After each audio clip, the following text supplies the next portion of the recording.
बहुत बहुत स्वागत और अभिनंदन। राजनीति विज्ञान के लिए समर्पित इस YouTube चैनल में मैं डॉक्टर महेंद्र कुमार मीणा आपका हार्दिक स्वागत और अभिनंदन करता हूं। जैसा कि हमने पूर्व के व्याख्यान में चर्चा की थी कि हम संवैधानिक विकास की ओर एक नया कदम अगले वीडियो सेशन में उठाएंगे और उसी कड़ी के तहत आज हम चार्टर एक्ट 1813 का जो प्रथम हिस्सा है, जो फर्स्ट पार्ट है, उसके ऊपर बात करेंगे और उसकी जो ऐतिहासिक पृष्ठभूमि थी, जिस ऐतिहासिक पृष्ठभूमि में इस अधिनियम को या चार्टर एक्ट को लाया गया था, उसके बारे में हम लोग थोड़ा सा विस्तार से चर्चा करेंगे। क्योंकि इस एक्ट के द्वारा कुछ महत्वपूर्ण परिवर्तन भारत के ब्रिटिश कंपनी अधिनियम में देखे गए थे, कंपनी शासन में देखे गए थे। तो वो क्या परिस्थितियां थी जिनके अंतर्गत 1813 में जो चार्टर एक्ट लाया गया, उसके अंतर्गत कुछ विशेष तरह की परिवर्तन या प्रावधान लाए गए। तो उन परिवर्तनों और प्रावधानों के पीछे भारत की तात्कालिक परिस्थितियां उतनी प्रभावी नहीं थी जितने कि तात्कालिक ब्रिटेन की राजनीतिक प्रणाली अधिक प्रभावी थी। और इस एक्ट में जो हमें कुछ प्रावधान या कुछ परिवर्तन देखने को मिलते हैं, उसका मूलभूत कारण ब्रिटेन की तात्कालिक राजनीतिक परिस्थितियाँ थी, वहाँ के राजनीतिज्ञों की विचारधारा और उनका मनोविज्ञान इस एक्ट के प्रावधानों के पीछे काम कर रहा था।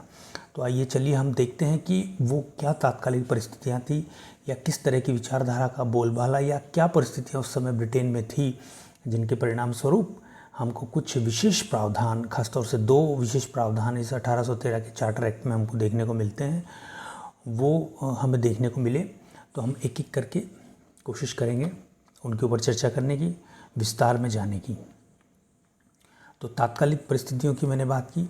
तो तात्कालिक परिस्थितियों में आपको जैसे विदित ही है कि 1793 में नवीनीकृत किए गए चार्टर की अवधि 1813 में समाप्त होने को थी और चार्टर के नवीनीकरण का मुद्दा विरोधियों के निशाने पर था।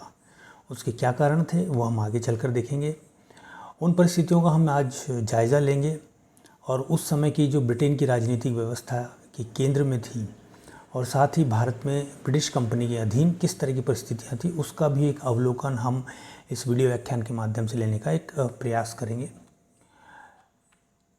तो समकालीन जो सबसे पहला जो ब्रिटेन के अंतर्गत हमको एक कारण देखने को मिलता है जिसकी वजह से इस एक्ट में कुछ प्रावधान किए गए, उसमें जो सबसे पहला जो परिस्थिति है, जो सबसे पहला कारक हमारे सामने जो उभर कर आता है, वो है समकालीन ब्रिटेन में प्रचलित राजनीतिक विचारधाराएं। वो कौन सी राजनीतिक विचारधाराएं थीं, आइए एक जायज़ा लेते हैं। तो हम सभी को ये विदित है कि 17वीं जो शताब्दी है ब्रिटेन के इतिहास में उदारवाद के जन्म की शताब्दी है। उस समय वहाँ के राजनीतिक पटल पर उदारवाद का विस्तार हो रहा था, वहाँ उसका जन्म हुआ था और जॉन लॉक से प्रेरित राजनीतिक उदारवाद एडम स्मिथ के हाथों से होता हुआ हस्तक्षेप की नीति के आधार पर मुक्त बाजार व्यवस्था को राजनीतिक, आर्थिक और सामाजिक संबंधों का आधार मानने लगा था। It sounds complicated, not at all. बहुत सरल सी बात है कि उस समय राज्य के कम से कम हस्तक्षेप की मांग की जाती थी। उसका कारण क्या था? उसका कारण यह था कि तात्कालिक ब्रिटेन में नए नए वैज्ञानिक आविष्कारों के कारण औद्योगिक जो उत्पादन था वो बड़े पैमाने पर प्रारंभ हो चुका था और जब उद्योग बड़े पैमाने पर उत्पादन प्रारंभ करते हैं तो इस बात की आवश्यकता होती है कि अधिक से अधिक बाजार तक उन उत्पादों की पहुंच हो और साथ ही साथ राज्य की तरफ से न्यूनतम हस्तक्षेप हो। इस काल में यानी कि 17वीं शताब्दी में उदारवाद के चलते हुए व्यक्तिवाद को प्रमुखता से स्थान दिया गया और व्यक्तिवाद इस आधार पर इस मूलभूत संकल्पना पर आधारित था कि व्यक्ति अपना सर्वोत्तम विकास स्वयं कर सकता है और उसको उन सभी परिस्थितियों का लाभ देना चाहिए, वो सभी परिस्थितियां उसको उपलब्ध करानी चाहिए जिसमें वो अपना सर्वोत्तम विकास कर सके।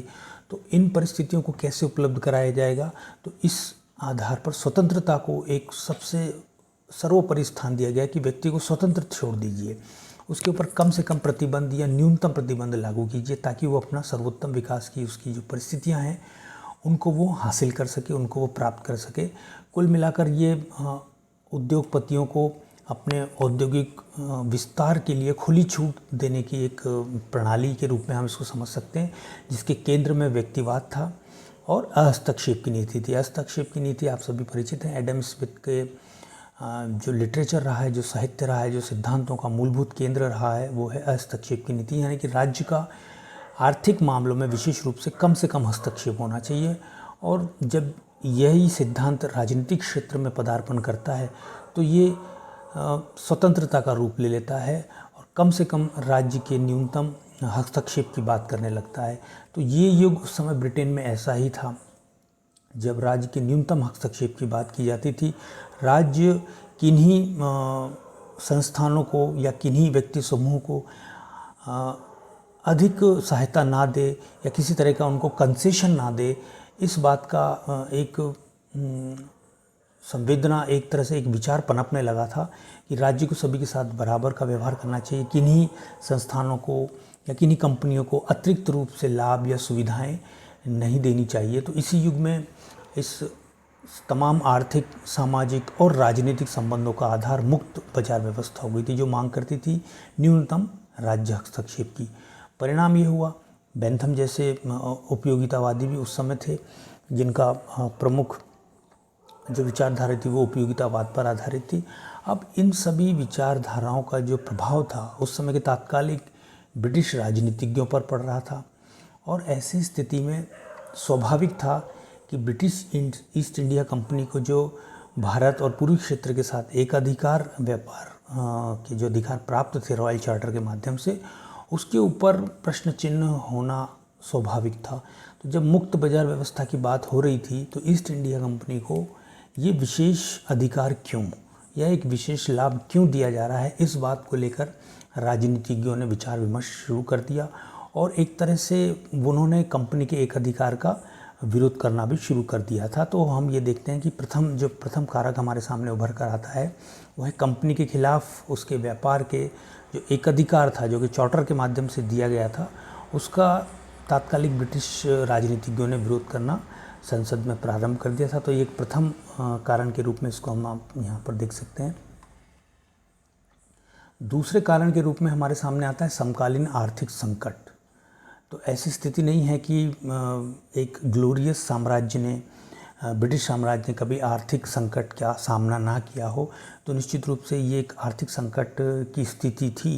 इस पे हम विस्तार से इसको देखने की कोशिश करते हैं कि किस तरह के आर्थिक संकट की बात यहाँ पर की जा रही है। तो उस समय, यानी कि ये चार्टर एक्ट है 1813 का, उससे पहले की जो स्थिति थी वो एक तरह से ये माना जाता है कि ब्रिटेन के इतिहास में एक आर्थिक संकट की स्थिति थी। कारण क्या था आर्थिक संकट का? आर्थिक संकट का कारण था नेपोलियन बोनापार्ट। जी हाँ, वो फ्रांसीसी सम्राट जो पहले सेना में भर्ती हुआ और सेना के निम्नतम पदों से बढ़ते बढ़ते बढ़ते सम्राट तक पहुंच गया और सारा फ्रांस उसके अधीन था। और वो एक विस्तारवादी नीति को प्रधानता देता था। वो चाहता था कि सारे विश्व में और कम से कम सारे यूरोप में जो है नेपोलियन बोनापार्ट यानी कि फ्रांस की राज्य सत्ता हो। तो इसमें सबसे बड़ी जो उसके लिए बाधा बन रहा था वो ब्रिटेन बन रहा था, क्योंकि ब्रिटेन के पास अपनी एक शक्तिशाली नौसेना थी और ये नौसेना नेपोलियन बोनापार्ट के रास्ते में उनके विस्तारवादी नीति के में एक रोड़ा बनकर उभर रही थी। तो नेपोलियन बोनापार्ट ने एक कॉन्टिनेंटल सिस्टम को अपनाया और इस कॉन्टिनेंटल सिस्टम को अपनाकर उन्होंने ब्रिटेन को कमज़ोर करने की एक षड्यंत्र रचने की कोशिश की। अब ये कॉन्टिनेंटल सिस्टम क्या था? तो ये कॉन्टिनेंटल सिस्टम एक तरह की आर्थिक नाकाबंदी थी और ये कॉन्टिनेंटल सिस्टम 1806 में ब्रिटेन के विरुद्ध यूरोपियन राष्ट्र, जिसका कि नेतृत्व नेपोलियन बोनापार्ट कर रहा था, एक साझा प्रयास था। इनका ये कोशिश थी, इनका ये प्रयास था, क्योंकि ब्रिटेन की जो अर्थव्यवस्था थी वो ज़्यादातर तैयार उत्पाद को बेचने पर आधारित थी। वो कच्चा माल विश्व के अन्य हिस्सों से प्राप्त करते, उसे अपनी अपनी बड़ी फैक्ट्रियों में निर्मित माल के रूप में विश्व के अन्य बाज़ारों को बेचते थे। तो यहाँ पर नेपोलियन बोनापार्ट ने यूरोप के कुछ राष्ट्रों, जिसमें ऑस्ट्रिया शामिल है और भी कुछ राष्ट्र थे जो ब्रिटेन के औद्योगिक प्रगति से कहीं ना कहीं द्वेषता रखते थे, तो उन्होंने मिलकर एक साझा प्रयास किया ब्रिटेन की नाकाबंदी करने का, जो कि इतिहास में कॉन्टिनेंटल सिस्टम के नाम से प्रसिद्ध है। इसके तहत उन्होंने क्या किया कि ब्रिटेन के जो भी मालवाहक जहाज़ यूरोपियन बंदरगाह पर आते थे और अपना माल बेचते थे, उनके आने पर प्रतिबंध लगा दिया गया। और इस तरह से आरंभ में ये महसूस भी होने लगा कि ब्रिटेन एक बहुत बड़े आर्थिक संकट के मुहाने पर खड़ा है। किंतु आरंभ में निश्चित रूप से ब्रिटेन को इसमें काफ़ी आर्थिक नुकसान उठाना पड़ा, किंतु आगे की जो हम स्थिति देखते हैं उसमें हमें देखने को मिलता है कि 1811 में ब्रिटेन की इस कॉन्टिनेंटल सिस्टम से प्रभावित अर्थव्यवस्था को एक और झटके का सामना करना पड़ा, और वो था कि 1811 में ब्रिटेन को की फसलें ख़राब हुई, वहाँ पे अकाल जैसी स्थिति पैदा हुई, बेरोजगारी वहाँ पर बढ़ रही थी उस समय, और मजदूरी की दरों में भी कमी आ रही थी। तो ये एक तरह से सारे के सारे आर्थिक कारक और तत्व एकत्रित हो गए थे और वो ब्रिटेन की अर्थव्यवस्था को नकारात्मक रूप से उस समय प्रभावित कर रहे थे। कॉन्टिनेंटल सिस्टम को अपनाने वाले राष्ट्र जो कि नेपोलियन बोनापार्ट के नेतृत्व में खड़े थे, उनका ये मानना था कि अगर ब्रिटिश साम्राज्य आर्थिक रूप से कमज़ोर हो जाएगा तो निश्चित रूप से उसकी जो नौसेना है, जो कि उसकी सबसे बड़ी शक्ति थी, वो कमज़ोर हो जाएगी। तो ऐसी स्थिति में वो ब्रिटेन के उन बाज़ारों पर कब्ज़ा करने का प्रयास कर सकते हैं जो अब तक ब्रिटिश नेवी के कारण वो कर नहीं पा रहे थे। तो ये कहीं ना कहीं विचार कॉन्टिनेंटल सिस्टम अपनाने वाले राष्ट्रों के मस्तिष्क में था। और जब ये ब्रिटेन इस तरह के आर्थिक संकट से जूझ रहा था तो वहाँ पर ये मांग उठी कि एडम स्मिथ की जो सिद्धांत था हस्तक्षेप की नीति का, मुक्त बाजार व्यवस्था को, उसका समर्थन यकायक बढ़ने लगा, क्योंकि उस समय के तात्कालिक अर्थशास्त्रियों और राजनीतिज्ञों के मन में इस बात को लेकर संदेह था कि संरक्षणवादी नीति के कारण ब्रिटेन आर्थिक रूप से विपन्न हो सकता है या उसकी स्थिति आर्थिक रूप से खराब हो सकती है। तो ऐसी स्थिति में मुक्त बाजार व्यवस्था को प्रोत्साहन देने की बात उस समय के तात्कालिक अर्थशास्त्रियों और राजनीतिज्ञों ने करना प्रारंभ कर दिया। और तात्कालिक हाउस ऑफ कॉमन्स के अग्रणी नेतागण, जो कि कंपनी निदेशकों के हित को हमेशा से संरक्षण देते आए थे और कंपनी हितों को हमेशा सुरक्षित रखने का काम वो ब्रिटिश पार्लियामेंट में करते थे, उन्होंने ये असमर्थता अब जता दी थी कि वो आगे चल के ब्रिटिश पार्लियामेंट में कंपनी के विशेष अधिकार की रक्षा नहीं कर पाएंगे, क्योंकि विचारधारात्मक दबाव भी था।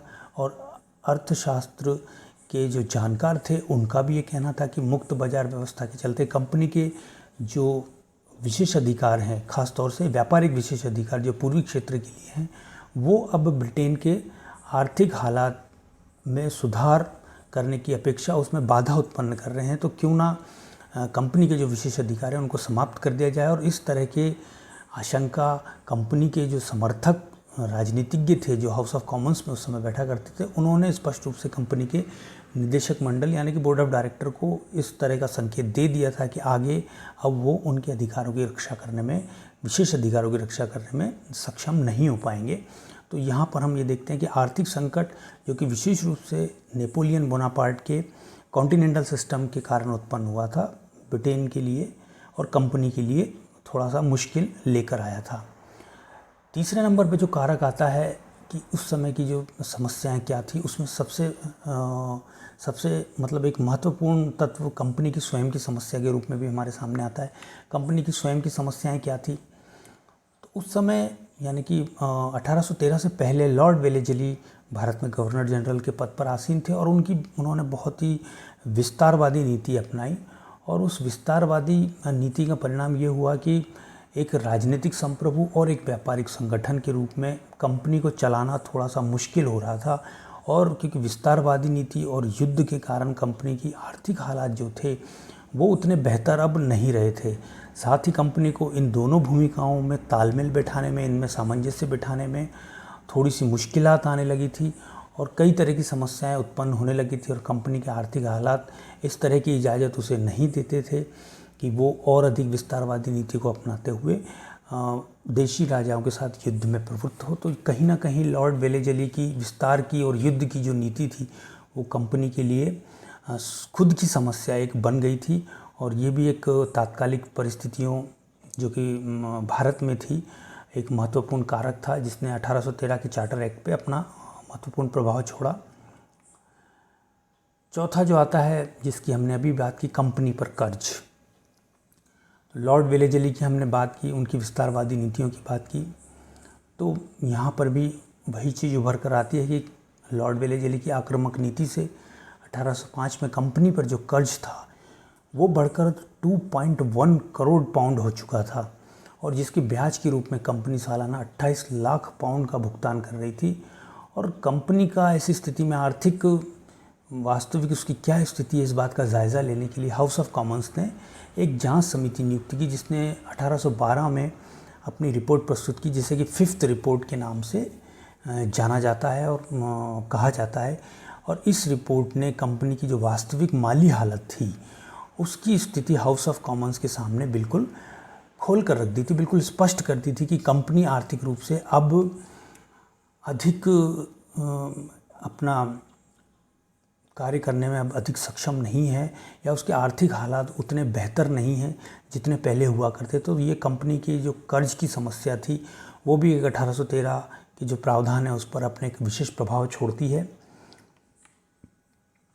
पांचवा जो तात्कालिक परिस्थितियों का एक महत्वपूर्ण जो तत्व हमारे सामने उभर कर आता है वो एक अधिकार विरोधी सांसदों और निजी व्यापार हित समर्थकों का एकत्रीकरण। तो हमने जैसा अभी चर्चा हमने इस बात पर की कि तात्कालिक ब्रिटेन में उदारवाद का बोलबाला था। बहुत सारे राजनीतिज्ञ इस विचारधारा से, एडम स्मिथ की विचारधारा से, हस्तक्षेप की नीति से और व्यक्तिवाद पर केंद्रित विचारधाराओं से काफ़ी प्रभावित थे। उनका साथ उन लोगों ने दिया जो लोग कंपनी के जो व्यापारिक एक अधिकार थे उसके बहुत पहले से खिलाफ में थे, और वो ये हर कीमत पर चाहते थे कि कंपनी जो पूर्वी क्षेत्र के साथ व्यापारिक एक अधिकार का लाइसेंस चार्टर के माध्यम से रखती है, कहीं ना कहीं उसको समाप्त कर दिया जाए ताकि इस क्षेत्र में वो भी अपना व्यापार बढ़ा सकें। और वो ये चाहते थे कि किसी न किसी तरीके से कंपनी के एक अधिकार की समाप्ति हो जाए। तो यहाँ पर ये काफ़ी अनुकूल परिस्थितियाँ उनको नज़र आ रही थी। तो एक अधिकार विरोधी सांसद और जो निजी व्यापार के जो समर्थक थे उनका यहाँ पर हमें गठजोड़ देखने को मिलता है। कंपनी ने जैसे ही चार्टर के नवीनीकरण के लिए आवेदन दिया तो हाउस ऑफ कॉमन्स में कंपनी के भारत पर व्यापारिक एक अधिकार को लेकर काफ़ी तीखी बहस छिड़ गई। और क्योंकि सारे राजनीतिज्ञ एडम स्मिथ के हस्तक्षेप की, मुक्त व्यापार की अर्थनीति से प्रभावित थे, तो जाहिर सी बात थी कि वो कंपनी के एक अधिकार का विरोध करेंगे। और उनको जो साथ मिला वो इन सांसदों को साथ मिला निजी व्यापार हित समर्थकों का। तो इस तरह से हम देखते हैं कि ब्रिटेन के तात्कालिक जो राजनीतिक परिस्थितियाँ थी कहीं ना कहीं वो बहुत ही महत्वपूर्ण रूप से इस चार्टर की ड्राफ्टिंग के पीछे, इसके निर्माण के पीछे काम कर रही थी। तो उन परिस्थितियों में ये एक बहुत ही महत्वपूर्ण एक कारक हमारे सामने उभर कर आता है, जिसमें एक अधिकार विरोधी सांसदों और निजी व्यापार हित समर्थकों का एकत्रीकरण हो गया और उनका संगठित और एकत्रित दबाव जो है ब्रिटिश तात्कालिक सरकार पर पड़ा, और एक कुछ विशिष्ट प्रावधान उन्होंने उसके अनुरूप में लेकर आए। हालांकि कंपनी ने काफ़ी अपने स्तर से कोशिश की और उनका पूरा ये प्रयास था कि उनके एक अधिकार को बनाए रखा जाए, और लेकिन कहीं ना कहीं काफ़ी दबाव के बीच में शायद कंपनी इसमें असफल होती दिखाई दे रही थी।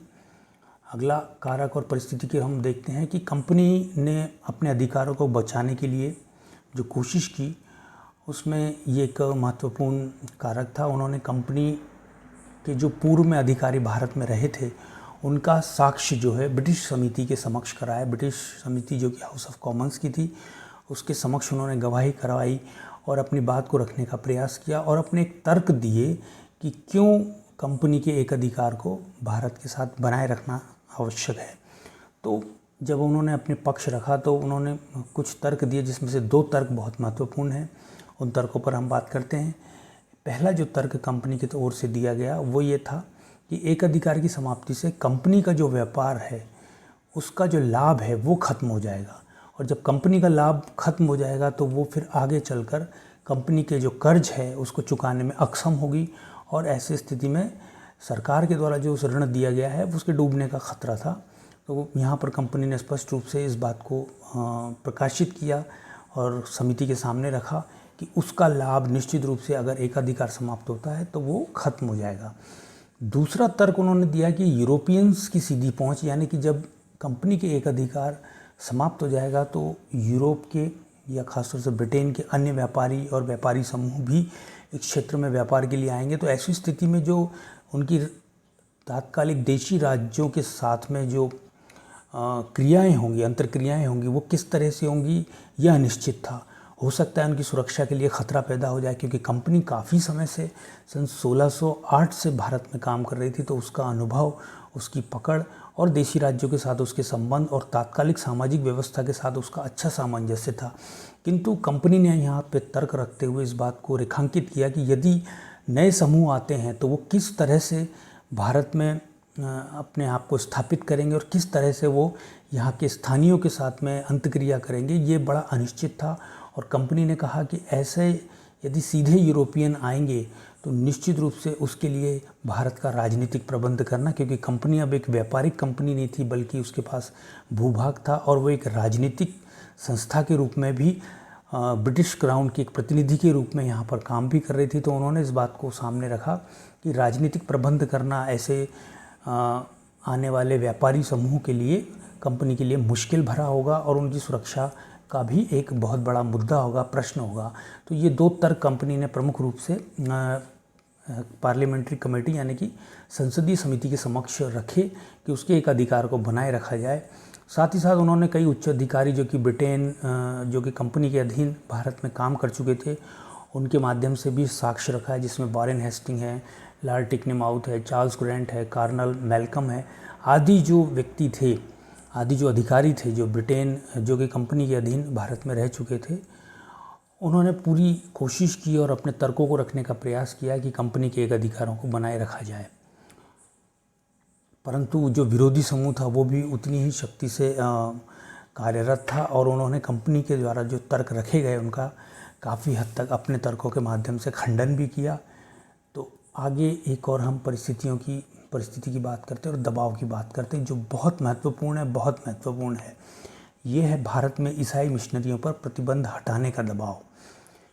तो आप सभी जानते हैं कि ब्रिटेन एक ईसाई राष्ट्र था। ईसाई धर्मावलंबियों की संख्या वहाँ पर काफ़ी ज़्यादा थी और वो विश्व भर में ईसाई धर्म का प्रचार करने के लिए मिशनरियों के माध्यम से, अपने धर्म प्रचारकों के माध्यम से अपने धर्म का प्रचार करते थे। लेकिन भारत में उनके आने पर प्रतिबंध था। कंपनी की प्रारंभ से भारत में पॉलिसी रही थी कि वो धार्मिक रूप से तटस्थ थी, यानी कि उन्होंने कभी भी ईसाई मिशनरियों को भारत में धर्म प्रचार की अनुमति नहीं दी थी। अब ये जो मुद्दा था ये बड़ा आगे चलकर महत्वपूर्ण हुआ और इसके पीछे कारण क्या था कि ईसाई मिशनरियों ने इस तरह का दबाव ब्रिटिश पार्लियामेंट पे बनाना शुरू किया कि भारत में उन्हें धर्म प्रचार की अनुमति दी जाए।